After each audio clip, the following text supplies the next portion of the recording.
안녕하세요. 지금부터 제1회 리캅스 분류학연구 리뷰 시리즈를 시작하도록 하겠습니다. 저는 이번에 사회를 맡은 함형석이라고 합니다.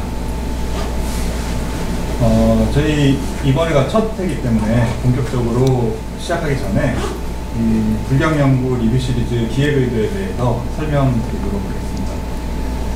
여러분들이 잘 아시다시피 올해 초부터 코로나 팬데믹 상황의 여파로 저희 분류학연구회가 계획하고 있던 학술 행사를 정상적으로 진행할 수 없게 되면서 분류학연구의 이사진은 이번 상황을 기회삼아 보다 질 좋은 학술 콘텐츠를 보다 더 많은 연구자에게 제공할 수 있는 방법을 고민하였습니다. 그리고 이사진의 토론 중에 이미 발표된 논문들 가운데 훌륭한 논문들의 내용을 깊이 음미할 수 있는 장이 마련될 필요가 있다는 점에 대해서 공감대를 이루었습니다. 그래서 저희 분류학연구회에서 발간되는 학술지인 분류학연구에 최근 2~3년간 게재된 좋은 논문들 가운데서도 돋보이는 논문들을 선정하고 그 논문의 필자를 모셔서 함께 논문에 대한 이야기를 나눠보는 자리를 갖고자 합니다. 분류학연구회는 리캅스 분류학연구 리뷰 시리즈의 첫 번째 논문으로 2019년도 12월에 발간된 분류학연구 제61호에 게재된 충북대학교 철학과 박보람 교수님의 법장 육상 원형설의 새로운 이해를 선정하였습니다. 박보람 선생님과 인사를 나누기 전에요. 제가 박보람 선생님에 대해서 간략하게 소개 말씀을 올리도록 하겠습니다. 박보람 선생님께서는 동국대에서 의상화엄교학의 시간관 연구로 석사학위, 그리고 화엄교의 일체지 연구로 박사학위를 취득하셨습니다. 현재는 충북대학교 철학과에 재직 중이십니다. 연구 관심 분야는 이제 차차 나오겠지만 불교 교학, 특히 화엄 종을 중심으로 한 불교 교학에 관심이 있으시고, 또 하나의 큰 주제는 디지털 인문학이라고 할 수 있습니다. 저희가 박보람 선생님 소개를 요청드렸을 때 박보람 선생님께서 꼭 쓰고 싶은 책이 있으시다고 이렇게 보내주셨는데 2권이 있는데 벌써 제목까지 정해놨습니다. 예. 첫 번째 책은요, 제목이 화엄교의 횡설수설. 예. 그래서 화엄교의 사상과 사상화적 측면에서 이제 박보람 선생님 나름의 해석과 주장을 담고 싶은 책이라고 하고요. 그리고 두 번째 책 제목은요, 일승법계도 보람. 보람이 되겠어요. 그래가지고 본인의 성함을 지원하신 책을 쓰신데, 이 책은 일승법계도의 주석서라고 합니다. 그러면은 박보람 선생님 한번 인사 나눠보도록 하겠습니다. 네, 안녕하십니까. 예, 방금 소개받은 박보람입니다. 예, 그래서 소개를 너무 잘 해주셨는데요. 예, 다른 건 뭐 다 너무 소개를 잘해 주셨기 때문에 뭐 제가 말씀드릴 건 없을 것 같고, 그 책 관해서는 예, 약간 좀 장난스럽게 한 거고요. 횡설수설은 좀 사실은 횡적으로 수적으로 그 화엄교에 대해서 좀 살펴보는, 전문적으로 얘기하면 장형식의 이제 그 글이 있거든요. 이제 지론종 시대 이후부터 이제 했던 장형식, 예를 들어서 멸반에 대해서 얘기하거나 아니면 뭐 삼보에 대해서 얘기하는 어떤 그런 식으로 장형식의 문에 대해서 좀 그런 형식으로 더 좀 글을 써보고 싶다, 횡설수설 하려고 하는 책이고요. 그 다음에 일승법계도 보람은 이게 한문으로 돼 있는데 그 도울보자에다가 볼람자거든요. 그래서 제 이름이 절대 아니고요. 그래서 일승법계를 보는데 좀 도움이 되고자 해서 그런 글을 쓰면 좋지 않을까라는 생각으로 좀 장난스럽게 책입니다. 그것만 좀 설명을 드려야 될 것 같아서 이상입니다. 오늘 박보람 선생님의 논문을 시작으로 저희는 계속해서 최근에 나온 분류학연구회에서 발간하는 학술지인 분류학연구에 실린 좋은 논문들을 계속 발굴해서 찾아뵙도록 하겠습니다. 그리고 저희가 이제 프로그램 구성을 해왔는데요. 우선은 박보람 선생님 모시면서 논문을 같이 한번 음미해보는 시간을 일부러 생각을 하고 있고요. 또한 오늘 토론자로 두 분 좋은 선생님을 모셨습니다. 그래서 이렇게 박보람 선생님과 같은 전공을 공부하고 계시는 선생님들을 한 자리에 모았기 때문에 2부에서는 한번 세 분 선생님 모실 분은 현재 세 분 선생님께서 공부하시는 분야와 그리고 그 분야의 동향에 대해서 알아보는 이렇게 1부와 2부로 구성을 해보도록 하겠습니다. 그럼 박보라 선생님께 논문 소개를 청하기 전에요. 박보라 선생님 논문에 함께 코멘트 해주시고 토론해 주실 두 분 선생님 소개해드리도록 하겠습니다. 그 두 분 선생님의 양력은 시간 관계상 생략하도록 하겠습니다. 첫 번째 토론자로 나오셨습니다. 네, 안녕하십니까. 방금 소개받은 김천학입니다. 예, 두 번째 토론자로 나오신 분은요, 역시 동국대학교에 재직 중이신 이상민 교수님입니다. 네, 안녕하세요. 이상민 경입니다. 좋은 자리에 모셔주셔서 감사합니다. 그러면은 이제부터 논문에 대해서 이야기를 해봐야 되는데요. 한번 논문에 본격적으로 들어가기 전에요. 논문을 한 두세 문장 정도로 한번 소개를 한번 부탁드려보면 좋을 것 같아요. 예. 네. 다시 한번 상기시켜드리지만 논문 제목은 법상 육상 원흉설의 새로운 이해입니다. 예, 그래서 이제 리캅스 불경연구 리뷰 시리즈의 어떤 첫 번째 논문으로 선정되는 어떤 영광을 얻게 되는데, 약간 논문 선정엔 조금 문제가 있지 않나. 제 논문이 그렇게 뛰어난 논문이 아니기 때문에 좀 그런 면에서 죄송스럽다라는 말씀을 먼저 드리고요. 제 법장 육상 원흉설의 새로운 이해라고 하는 제목을 통해서 제가 이 논문에서 이제 말씀드리고자 논하고자 했던 것은, 이제까지 법장 육상 원흉설을 이해하는 데 있어서 기존에 했던 연구와는 좀 두 가지 측면에서 새롭게 좀 이해를 해보고자 하는 측면에서 했습니다. 너무 문장이 길어지네요. 그래서 어쨌든 그 내적 구조라는, 나중에 좀 얘기가 나오겠지만 육상설의 내적 구조라는 그런 측면을 통해서 새로운 방면에서 법장 육상 원흉설을 살펴보고, 그래서 그런 새로운 측면에서 바라봤을 때 법장 육상설이 어떠한 내용으로 드러날 수 있는지, 그런 새로운 내용을 가지고 얘기하고자 했습니다. 네, 이상입니다.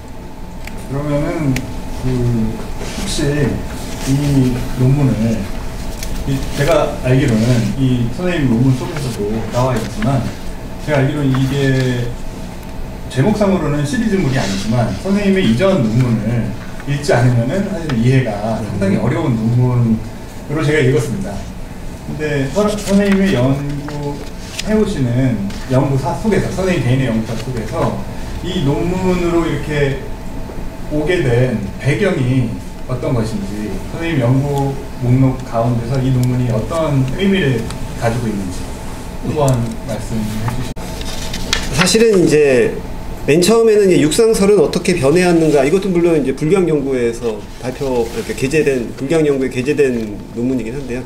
육상설은 어떻게 변해왔는가라는 논문을 시작으로 해서 그 다음에 이제 그 육상설의 어떤 변천 과정, 그 다음에 수용 과정을 이제 제 나름대로 추적해온 이제 그 일련의 과정 중에 있는 논문입니다. 사실 뭐 이게 완성은 아니고요. 이제 더 이제 후속 연구도 이제 진행을 할 생각은 있습니다만, 아직 그런 일련의 과정인데, 사실 말씀드리면 육상설은 제가 맨 처음에 그 동국대학교에서 화엄 수업을 들을 때 첫 번째 발표 주제였습니다. 육상설.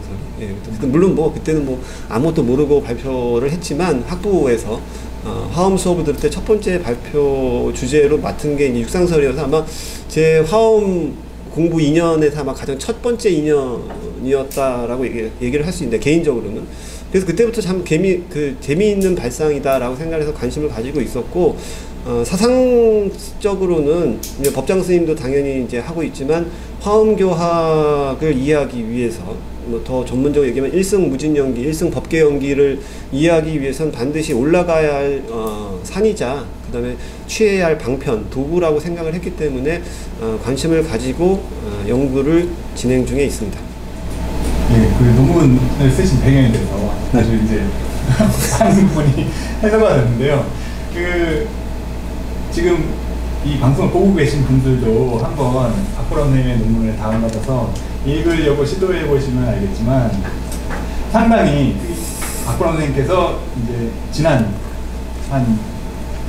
제가 보기엔 5년 이상 된 것 같아요. 5년 동안의 연구물의 흐름을 쫓아가지 않고 있는 이상 이 논문으로 직접 들어가기는 상당히 어렵습니다.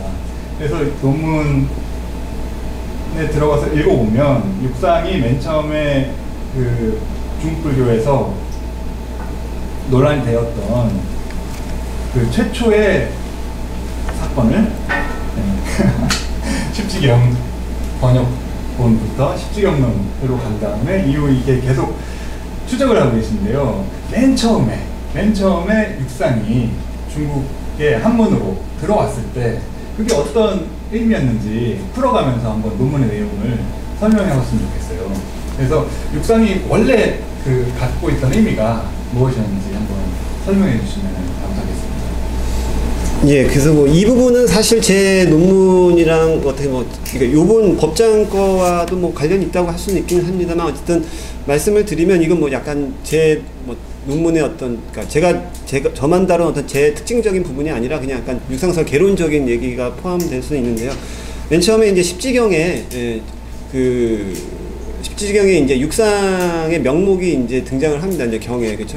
물론 이제 한문으로 번역된 건 이제 총상, 별상, 동상이상, 성상, 괴상 물론 이제 역본마다 조금 뭐 명칭은 달라지긴 하지만 어쨌든 그렇게 등장을 하는데요. 그때 이제 주목되는 것은 거기에 대해서는 일단은 조금 번역상에 이제 뭐 여기 한명수 선생님이 이제 범어들 전공이시니까 더 잘 아시겠지만 아주 긴 복합어로 되어 있습니다. 사실 약간 좀 해석하기 애매한. 그러니까 어쨌든 하지만 결과적으로는 보살행의 방편 또는 보살행을 설시하는 방편으로 그 구체적인 방법으로서 이제 6가지의 덕목이랄까요? 방법으로서 설해지는 게 이제 십지경의 컨텍스트라고 한다면 그것을 이제 십지경을 주석하는 이제 세친 스님의 이제 십지경론에서 이거를 경전 해석 방법의 어떤 이제 해석학적 방법으로 변모시킵니다. 그러면서 육종상이라는 어떤 명칭을 써서 이것을 어떤 경전 해석 방법의 툴로서 이제 확립을 시키는데요. 그러니까 이제 한번 변화가 됐다고 볼 수 있죠. 맨 처음에 보살행의 방법 또는 보살행을 설시하는 방법이라고 했다면, 세친 스님은 색칠경론에서 이제 화엄경을 보시면 아시겠지만 10가지 구로 설명하는 구가 상당히 많이 나옵니다. 10이. 근데 그 10부를 어떻게 이해할 것인가.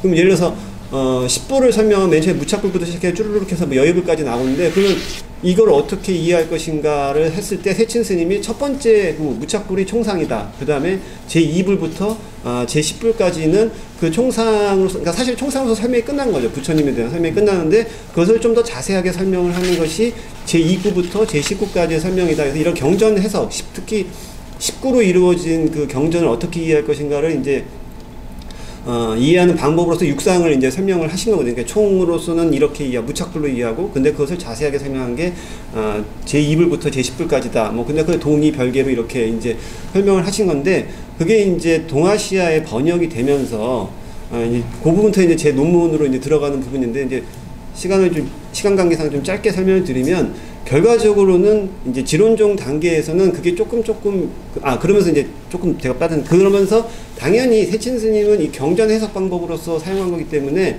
사법에는 적용하면 안 된다라고 얘기를 했거든요. 사법은 그냥 음계입이라고 얘기를 했거든요. 음계입은 상가법이니까 당연히 5원 12처 18개인데 거기에는 적용시키지 말고 이 경전 해석 방법으로만 사용을 해야 된다라고 이제 하셨던 부분이 있는데 그게 이제 그 동아시아에서 번역돼서 지론종에서 이제 연구가 이제 쭉 진행이 되는데 뭐 그 부분 이상민 선생님이 더 자세하게 나중에 설명을 해주실 거라고 생각을 하지만 그 부분에서 조금씩 이제 변형이 되기 시작합니다. 여러 분야에서 변형이 되기 시작하는데 가장 특징적인 것은 이제 마지막에 정영사 회원 스님에 오면은 이제 그 사법에 적용시켰던 걸 그러니까 사법에 적용하는 걸 제외시켰던 세친 스님의 것을 체의에 따른다면 사법에도 적용해도 좋다라는 어떤 약간 해제를 시키는데 기존 연구에서는 그것이 사실은 그런 적용의 제외를 해제시켰다. 그래서 해원 스님으로부터 그것이 이제 사법에 적용되기 시작했다라고 하는데 이제 제 논문 제 주장에 따르면 무조건적인 철폐는 아닌 것 같다라는 체의에 따르면 이런 조건을 붙이고 그 다음에 회원 스님이 실제로 육상설을 이용하시는 거면 예를 들어서 나중에 의상 스님이나 법장 스님에게 보이는 것처럼 실제 사법에는 적용을 안 시킵니다. 그러니까 그 체의에 따른 어떤 그런 이법과 교법과 행법, 그 지론주에서 중요하게 다루는 이법과 교법과 행법이라는 약간 뭐랄까요 사법이 아닌 듯한 그런 것에만 육상을 적용시키기 때문에 아직까지도 본 뜻은 그 이법, 교법, 행법에 물론 그렇지만 그것을 따지면 행법이라고 하면 사실은 십지경에서 했던 행법, 보살행에 해당할 때고, 교법이라는 것은 십지경론에서 세친 스님이 했던 것에 해당할 거고, 근데 이제 지론적에서 이법까지 확대를 시킨 거죠, 사실은. 그 이법, 교법, 행법이라는 거에서. 근데 그게 이제 제가 근데 이렇게 시간을 써도 되는지 모르겠는데, 하여튼 시간이 넘어가면 제가 중간에 네, 사실은 네, 네. 그 십지경하고 네. 십지경론 거기 부분 네.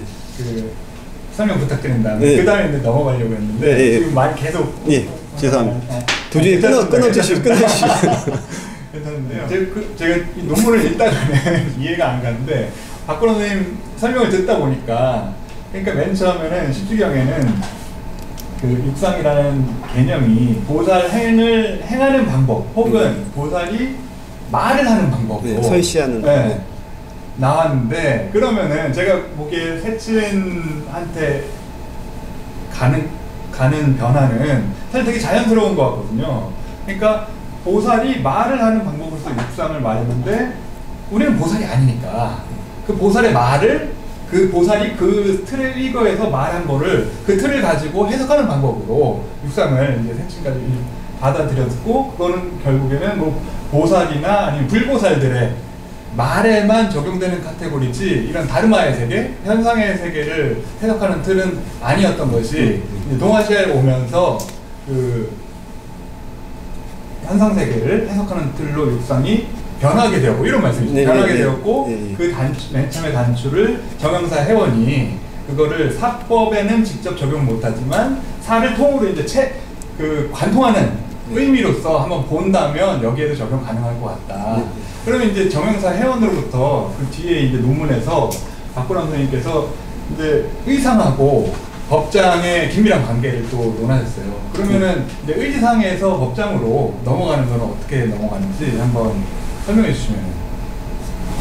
네, 그래서 제가 아까 너무 주체 없이 얘기를 길게 했는데, 그리고 제가 아까 이제 저도 방송이 처음이다 보니까 막 떨구면서 하고 있는데, 그래서 사실은 제 논문의 중요한 포인트를 그건 얘기 안 하고 개론만 얘기를 했는데, 사실은 그거를 이제 그 추적하는 어떤 뭐랄까요, 수법 아니면 수단으로서 제가 주목한 거는 총상, 별상, 동상, 이상, 성상, 괴상의 관계. 그러니까 저는 이제 논문에서 내적 구조라고 표현을 했는데요. 그거에 주목을 해서 이제 그걸 가지고 이제 그 변화를 이제 추적을 하는 어떤 그런 방법으로서 총상, 별상, 동상, 이상, 성상, 괴상의 관계를 가지고 이제 추적을 해왔습니다. 무슨 말씀이냐면 이제 총상은 아까 말씀드린 것처럼 세친 스님이나 십지경 다 십지경은 설명이 없으니까 뭐 어쩔 수 없고, 십지경론에서 세친 스님이 총상은 제1구고 그 다음에 별상은 2구부터 19라고 말씀드렸고, 그 다음에 동상, 이상, 성상, 괴상은 총과 별의 관계에 대해서 동의 성계를 따지는 거였거든요. 근데 그게 뭐 논문 읽어보시면 아시겠지만 그게 동아시아에 번역이 되면서 지론종에 오면서 그게 구조가 변합니다.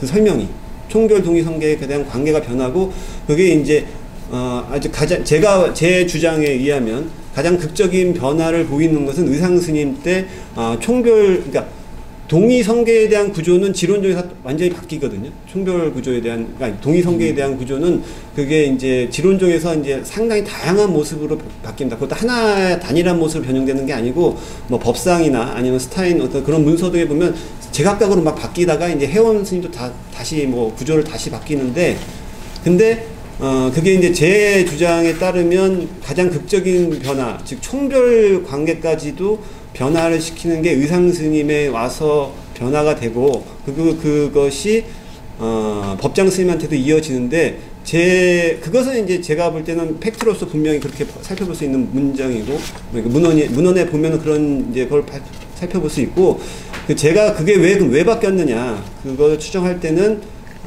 그것이 화엄가의 법계 연기 또는 일승 원교의 법계 연기를 설명하기 위한 툴로서 육상설을 변모시키기 위해서는, 그러니까 즉 사법에 적용시키기 위해서는 필연적인 변화가 아니었나라고 주장하는 게 제 논문의 어떤 요지입니다. 그러니까 의상과 법장 스님 때 와서 비로소 육상설을 사법에 자유롭게 적용하면서 그것을 통해서 일승 원교 법계 연기를 설명하는 툴로서 정착이 됐다라고 주장하고 있는 게 제 논문의 어떤 핵심 주장이라고 할까요? 예. 그래서 지금 제가 듣기로는 제가 듣고 그리고 박보람 논문을 읽어본 경험에 따르면은 지금 설명해 주신 부분이 앞에 내적 구조 첫 번째 파트에 대해서 이렇게 설명을 해주신 것 같아요. 그리고 사실은 그 박보람 선생님께서 아주 정견 도표를 하나 싣고 계시거든요, 논문에. 그래서 그거를 지금 말로써 설명하기에는 약간 무리가 있습니다. 그래가지고 지금 간략한 그 도표의 흐름을 잘 설명을 해주신 것 같아요. 그러면은 논문에 이제 가장 마지막으로 들어가서 그 법자 이전에 보였던 육상 해석 방식, 육상의 이해 방식과 다른 법장이 그러면은 어떤 점을 이전에 안 보이던 어떤 점을 그 육상의 의미에 추가하였나? 혹은 육상 개념을 어떻게 재해석하였나? 마지막에 요거를 한번 설명을 해주셨으면 좋겠습니다. 네, 그래서 아까 말씀드린 바와 같이 그 사법, 그러니까 육상서를 사법에 적용시키는 어떤 제한을 이제 완전히 무조건적으로 철폐했다라고 저는 이제 주장을 하는데, 그거는 이제 의상 스님 때 이루어진다고 보거든요. 그러니까 의상 스님이 이제 뭐 일선법계도 보면 일체연생법은 육상으로 이루어지지 않는 것이 없다 해서 연생법에 적극적으로 적용을 하거든요. 그러니까 해원 스님은 실제 연기법에 적용하는 데는 없습니다. 예, 다 체의에 적용을 하지. 근데 연생법은 이제 육상으로 이루어지지 않은 법이다 이제 라고 얘기를 해서 의상 스님한테 그게 확정이 되는데, 그럼 법장 스님의 그 뭐랄까요, 독특한 점은 뭐냐, 창한 점은 뭐냐 하는데, 육상 원융의라고 이제 그 법장 스님의 이제 대표적인 주저인 이제 화엄일승교의 분재장, 흔히 오교장이라고 얘기하는 거에 이제 맨 마지막, 물론 이제 뭐 9번째일 수도 있긴 하지만 어쨌든 의리분재장에 보면은 4가지의 이제 화엄의 의리에 대해서 얘기를 하시는데, 거기 맨 마지막이 이제 육상의를 설명하는데, 거기에 육상원융의라고 설명을 하십니다. 육상 원융이라고 해서 원융의 뜻을 특히 강조를 하거든요. 원융의 뜻을 강조하는데, 이제 뭐 여러 가지, 이제 여기 보시면 이제 이제 이 육상서를 왜 설하느냐 하면은 이제 이제 이것도 긴 복합어인데, 하여튼 일승원교, 법계연기, 무진원융, 자재상즉, 무예용융 내지 인다라, 무궁리사 등의 뜻을 나타내기 위해서라고 이제 한단. 예. 근데 어쨌든 요약을 하면 법계연기를 설명하기 위한 거라고 이제 설명을 이제 하시거든요. 법계연기를 설명하는, 법계연기를 나타내기 위한 거라고 하는데, 즉 법장 스님은 법계연기의 무진원융, 그러니까 일승연기의 무진원융의 뜻을 나타내는 주요한 수단으로서 육상서를 이제 채택을 하면서 육상원융의 뜻을 쓰는데, 이게 물론 의상 스님한테 없었던 건 아니지만, 예를 들어서 총별원융, 동의원융, 성계원융, 그 다음에 총동원융, 뭐 이렇게 이런 별이 원융 같은 그런 원융이를 강조한 것은 법장 스님에 있어 더 독특하게 드러나는 점이 아닌가라고 이제 제 주장, 논문에서 주장을 했는데, 좀 솔직히 말씀드리면 그 부분이 좀 약합니다. 상당히 논문에서. 그 제목이 그 육상 원융설. 예. 법정의 육상, 그냥 육상설이 아니라. 예. 그럼 육상 원융설 이 얘기는 학계에서 통용이 되는다는 건가요? 그러니까 육상원융설은 이제 통용되는 게, 왜냐하면 법장 스님 자체가 육상원융의라고 얘기를 했기 때문에, 예, 그러니까 통용되는 얘기고, 첨언하자면 사실 우리 이제 그 학부에서나 아니면 대학원에 육상설 뭐 화엄을 공부하려면 중요하다고 하니까 배우면은 먼저 법장 스님 육상원융설을 배우게 되는 거죠. 그러니까 이 법장 스님 이후로는 법장 스님 육상원융설. 그러니까 근데 제가 뭐 말씀드리는 건 뭐냐면, 사실은 그 이전에 지난한 그 과정이 있었고, 예, 그러니까 그러니까 육상설하면 육상원융설이 다 아니다, 그러니까 다가 아니다라는 말씀이죠. 저희가 이게 이렇게 논문에 대해서 개요만 훑어왔는데도 시간이 상당히 흐르고 있습니다. 그리고 제가 사실은 이 방송을 준비하기 전에 기획회의를 했었는데, 이 논문을 설명하기 위해서는 사실 학부생들한테도 다가갈 수 있는 소개를 해주십사 이렇게 부탁을 드렸더니, 그러면 한 학기가 필요할 거라 이런 답변을 해주셨어요. 그래서 이게 계속해서 저희가 그 박보람 선생님께만 여쭤볼 수가 없기 때문에, 또 이제 박보람 선생님과 함께 공부하시는 귀한 토론자분들이 나오기 때문에 토론자분들께 박보람 선생님 논문을 대한 대략적인 우선 코멘트를 듣고 구체적인 질문을 그 다음에 여쭙도록 하겠습니다. 우선 김찬 선생님부터 한번 박보람 선생님 논문 어떻게 읽으셨는지. 예, 박보람 선생님의 오랜 고민이 결실을 보아가는 그런 단계에 있는 논문이라고 생각이 들어요. 그래서 저도 읽어봤는데 새로운 이해라는 그런 제목에 걸맞는 내용들이 좀 들어있지 않았나 하는 그런 생각이 들고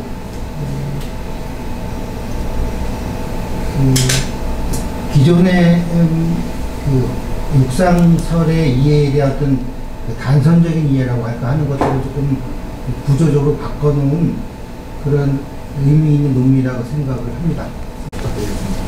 예, 뭐 저는 토론자라고 하기에는 조금 그런 게 저는 이제 계속적으로 이제 박보람 선생님의 논문을 지금 쫓아가면서 이제 사실 육상에 대해서 이해를 하고 있는 입장이라서 오히려 이렇게 봤구나를 알게 됩니다. 그러다 보니까 이제 제가 이제 박보람 선생님 논문을 볼 때마다 느끼는 게 아까 박보람 선생님께서 말씀하셨지만 우리가 법정 원흉이라는 건 우리가 몰랐던 게 아니거든요.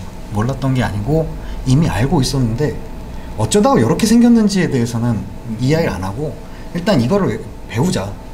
여기 완성태다라고 일단 배우고 나서 이제 그 다음부터 그냥 그것을 표준으로 해서 가는데 박보람 선생님 논문은 이제 기존 논문부터 쭉 말하자면 십지경론이 처음에 번역돼서 그것이 받아들여지고 해석해오고 그런 여러 가지 단계적인 과정을 비단 화엄교학이라는 어떤 바운더리 안에서만 논의하는 게 아니라 거기까지 가는 역사적인 단계를 쭉 어떤 종파적 프레임을 벗어나서 동아시아에서 개념사가 정착돼가는 과정을 지속적으로 보여준다는 점에서 저는 굉장히 많이 배우고 있습니다.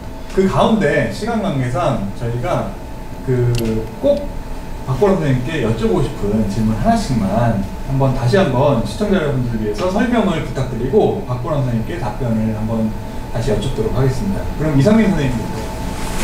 이 논문에서 제가 꼭 질문하고 싶었던 것을 하나만 뽑으라면 이제 저는 이제 박보람 선생님 아시겠지만 말하자면 화엄종이 성립하기 이전에 뭐 원시 화엄이랄까? 이제 화엄 교학이 이제 성립하던 시기에 이제 지론학파라는 거를 전공하다 보니까 아무래도 박보람 선생님 연구를 따라갈 수밖에 없는데요. 그러면서 이제 들었던 생각이 그 사법에 대한 문제가 있습니다. 지금 사법이라는 말을 하는데 그냥 우리가 일반적으로 알 수 있는 말로 하면 현상이에요, 현상. 일상적인 이런 우리가 살고 있는 이런 세계 그것에 대해서 사법이라고 하는데 말씀하신 것처럼 지론학파에서는 십지경론에서 말한 그 육상의 내용대로 뭐 법계연기나 뭐 육상 이런 개념을 되게 중요시하고 있긴 하지만 이것에서 사법을 제외합니다. 그거는 법상 아까 말씀하셨던 그 지론학파의 학장 중 하나인 법상이 이 육상 이야기하면서 사법, 온처계와 같은 5온 12처 18개요 같은 이런 것들은 현상이기 때문에 마땅히 이 논의에선 제거해야 된다라고 이야기를 해요. 그리고 그게 사실은 십지경론의 원래 의도에도 저는 맞다고 생각을 하거든요. 근데 만약에 그러한 육상에 대한 개념을 우리가 일상적인 현상에까지 확장을 시켜버린다면 그리고 그것이 다 원흉한다고까지 해버린다면은 어떤 의미에서 그러니까 제가 이제 지론학파의 논사라는 것을 전제하고 본다면 어떻게 보면 되게 위험한 논의가 될 수 있지 않은가. 현상 자체의 어떤 분별이나 구분 이런 것들을 아예 무화시켜버리는 좀 위험이 있지 않을까라는 생각이 조금 항상 이 문제를 접할 때마다 들었던 부분입니다.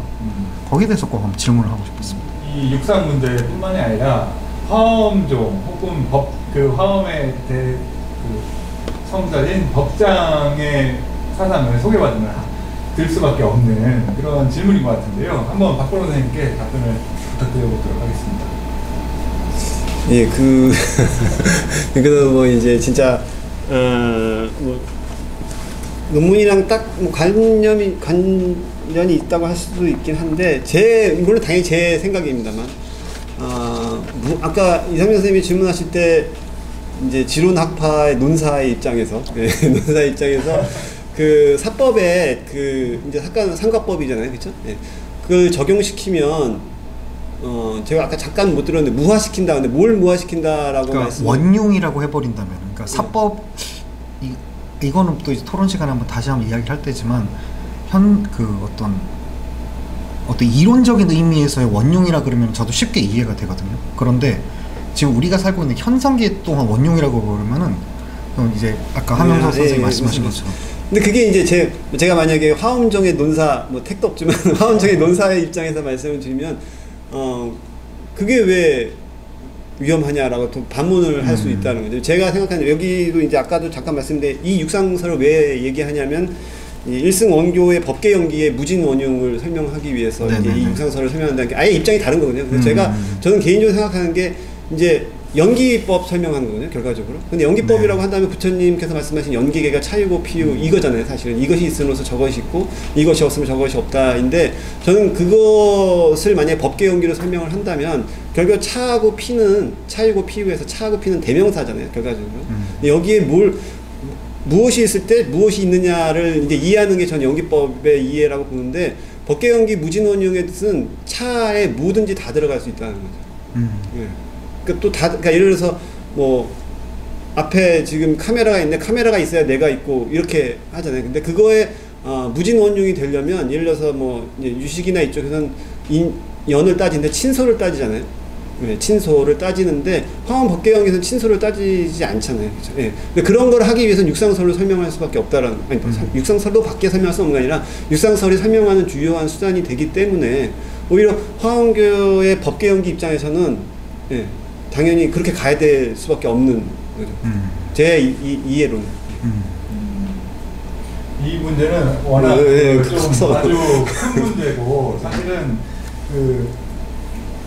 박 선생님 논문을 끝맺으시면서 섭가래가 집이다 이런 유명한 말을 해주셔가지고 그 얘기는 2부에서 다시 한번 토론해보도록 하고 이번엔 김찬호 선생님 논문의 그 마지막에 이제 하시고 싶었던 얘기는 법장 스님의 육상설의 특징이었어요. 이제 그것이 원흉이었다고 이제 지금 말씀하셨고 원흉의 그 의미는 또 법계연기와 이제 관련성이 있다고 말씀하셨는데 제가 궁금한 거는 그렇게 원흉과 법계연기를 강조하시는 법장 스님이라면은 소위 그 젊은 시절에 오교장 내에 있는 시편론과 육상의 관계가 이제 논해지지 않습니까? 그래서 혹자는 육상론이라는 것은 사실은 시편 연기를 설명하기 위한 보족설이라, 그러니까 보충하기 위한 설이라는 그런 견해도 있는 것 같아서 예전에는, 근데 물론 이제 최근에는 그렇진 않다라고 이제 말씀하시는데, 그 두 육상과 시편론의 관계가 도대체 무엇일까 하는 게 이제 궁금한 점입니다. 예.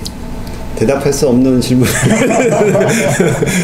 네, 법정 선생님한테 물어보시죠. 왜 저한테 그 농담이고요. 예, 그거는 이제 뭐 김 선생님 다 답을 아시면서 이제 저한테 이제 물어보시는 거라고 생각을 하시는데 사실은 그거는 이제 그 아까 말씀드렸다시피 오교장 맨 마지막이 아닐 수도 있지만 의리분재장에서 4가지 삼성동의설 연기인문육이 그 다음에 시편연기문 그 다음에 이제 육상원용이 이렇게 순서대로 설명이 되는데 여기에 대한 어떤 금방 말씀하신 시편연기문하고 이 육상원용이가 어떤 관계냐에 대해서 이제 물어보셨는데 사실 뭐 법장 선생님 자신이 얘기를 안 하셨기 때문에 사실은 뭐 그거를 정확하게 뭐 이게 법장 선생님의 뜻이다라고 제가 설명드릴 수는 없지만 다만 이제 균여 스님의 균여 스님이 이제 오교장에 대한 주석서를 쓰셨는데 이제 우리나라에 균여 스님 쓰셨는데 균여 스님의 뜻이 물론 법장 스님의 뜻이냐는 또 다른 문제지만 균여 스님의 뜻을 따른다면 균여 스님은 이제 그를 인과로 설명을 하셨죠. 그러니까 법계연기의 과상 그러니까 과가 나타나는 것을 이제 시편연기문으로 보셨고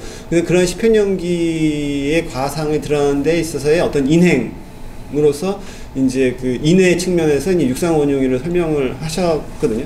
근데 저는 뭐 그것도 상당히 좋은 뭐랄까요 입장이라고 할까요? 좋은 방법이라고 생각을 하는 게 왜냐하면 결과적으로는 화엄에서는 이제 교주관이라고 보통 얘기하는 교가 곧 관이다라고 했을 때 특히 대표적으로 나오는 게 육상설은 이 관법으로 나타나거든요. 주로. 예. 교리이자 이 관법, 그러니까 예를 들어서 어떤 사법을 육상으로 관찰하는 관법으로 나타나기 때문에, 그러니까 그 관법이라는 건 인행이잖아요. 그렇죠? 예. 그런 측면에서 보면 그러한 관법을 통해서 시편연기 무해법문의를 이제 드러내는 측면으로도 이해할 수 있지 않을까. 근데 사실은 이거는 나중에 그 한국 화엄의 총수록에 보면은 육상원용이 방편이냐 아니면 그 자체의 진리냐 가지고 상당히 논란이 많습니다. 거기에 대해서. 예. 그거는 사실은 입장에 따라 다 조금 바뀔 수 있는, 그러니까 꼭 인행으로만 보는 게 아니라 과상이다라는 주장도 둘이 싸우는 부분, 싸운다면 논쟁을 하는 부분이 나오기 때문에 그거는 약간 뭐 예, 논란의 여지는 있었다고 생각합니다. 그냥 보충 나눴습니다. 네, 조금 보충 질문이니까 보충 설명을 좀 드리면은 지금 말씀하신 바로는 이제 오교장 소위 그 의리 분대장 내에 4가지 항목 중에 맨 뒤에 있는 시편문과 육상문의 관계가 과와 인이라고 말씀하셨지 않습니까? 그런 관점에서 본다면은 그 앞에 있는 삼성 동의와 인문 유기도 과와 인으로 설명이 가능할 것 같습니다. 네, 균 교수님이 그렇게 설명을 하시죠. 네. 요 질문과 대답은 워낙 전문적인 분야로 제가 어떻게 요약을 해드릴 수가 없을 것 같습니다. 이게 저희가 낮은 것도 지향하지만 높은 것도 지향하는 그 프로그램이기 때문에 그 양해 말씀 부탁드리고요. 그러면은 요것으로서 박보람 선생님의 논문의 내용에 대해서 한번 소개하고 거기에 대해서 토론해보는 1부 시간을 마치고요. 2부 시간에는 보다 일반적인 주제인 화엄종이나 혹은 더 넓게 불교학 연구에 대해서 오늘 모신 토론자와 발표자분께서 어떤 생각을 가지고 계신지 한번 논의해보는 잡담에 비슷한 형식의 제2부를 진행하도록 하겠습니다. 예, 감사합니다.